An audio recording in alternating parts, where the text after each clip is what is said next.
the Periwinkles. Life in tatters as the world shatters. What will become of me? A mother and her 2 children struggle to survive in a post-apocalypse Earth. She attracts the attention of scavengers. In the shootout, she is helped by a stranger. And once they reach safety, the stranger takes off her tactical command helmet to reveal that she is a woman warrior, Becca darling. Thank God it's a woman, thinks the mother. I need to gather intel, find out as much as I can about this mad world. Becca is not happy. She scolds the mother. Then she begins to leave. When the mother says, "Please, would you honor us and break bread with my family and I tonight?"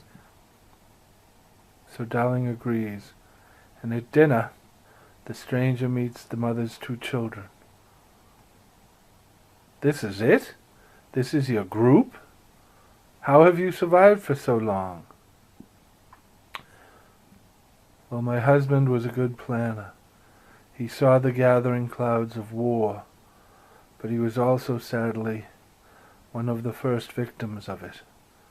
So the kids and I were able to go underground and stay underground until this spring, when our supplies began running out. And then I began scavenging."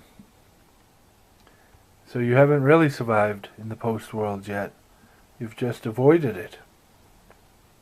"Interesting. Your son. What about my son?" "The Biden plague. It wiped out 98% of the men on our planet. Turned them all into these mutants, armies of mutants that live just outside the city. Your son, he would be worth a fortune in any marketplace if he wasn't killed first by one of the perrywinkles. They're a new faith that blames males for the apocalypse. So they kill any and all males they find, no matter their age. They attract a lot of followers because, while they started out as a reproduction center that morphed into a religion, so they're able to clone their followers, and for some reason the authorities have allowed it to go on, forcing many people to join this cult simply so they can be cloned. We've been able to survive the city-state of Damascus by cloning the ruling class and letting the rest of us age out. They keep promising to expand the cloning, set up more artificial womb sites for the rest of us. But nothing is ever done, just more talk. Still, they keep us in line by allowing the mutant males that surround our city to break in every now and then, kill some, rape some, and carry some of us off to never be seen of again. I believe it's all been prearranged, every incursion. But where's the proof? The Mount Kilimanjaro Center is dedicated to returning duality to humanity.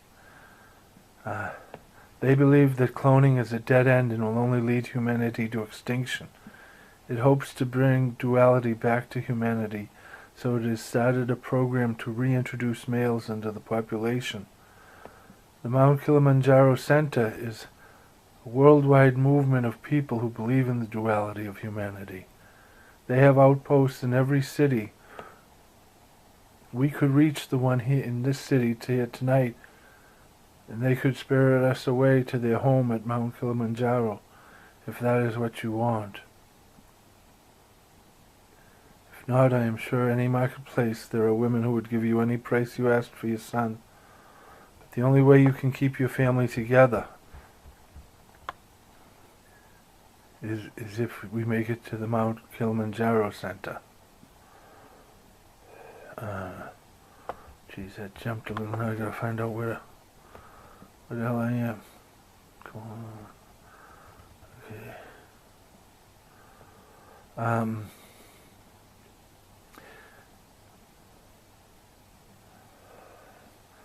Okay, I got it.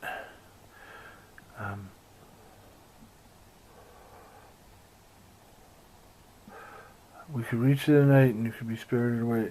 If that is what you want, the only way you can keep your family together is if we reach sanctuary at the Mount Kilimanjaro Center. If I thought it was safe, I would tell you to stay here until I return with MK soldiers, but I do not. So it was agreed. All right then. The center is 10 blocks away. We must be on guard. You must remember that it is when you feel safest that is when you are the most in danger, because women hunt like spiders. Men hunt like snakes.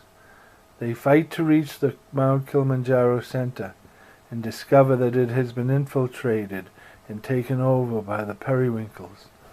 When the mother, her kids, and the stranger reach the safety in the tunnels, the stranger, Becca darling, takes off her command tactical helmet and starts weeping for her sisters. They're all dead! Just then a rock lands near them.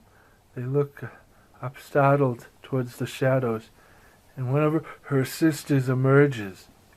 She and Darling, they embrace. Then she leads them down a tunnel to an underground train. This is the last train to safety. Get on board. How about you, sister? Asks Darling. We no longer have an outpost in the city. Someone must stay behind. Darling thinks of the underground survival rooms where the mother and her kids had survived for so long. Safe, secure, easily defendable, and with a water source. Made to order. I have a place that could serve us well, says Darling, as a home base. The mother gives Darling the codes and passwords for her underground dwelling, and they say goodbye to each other. The mother and her children reach safety at Mount Kilimanjaro, and Darling returns to the fight. Okay, and that's it. I also add a little bit about, I named the stranger Becca Darling, because Becca Darling, her stage name, was this Boston singer-songwriter. She was also one of my first Facebook friends. She used to, click that like button on the Facebook for some of my videos.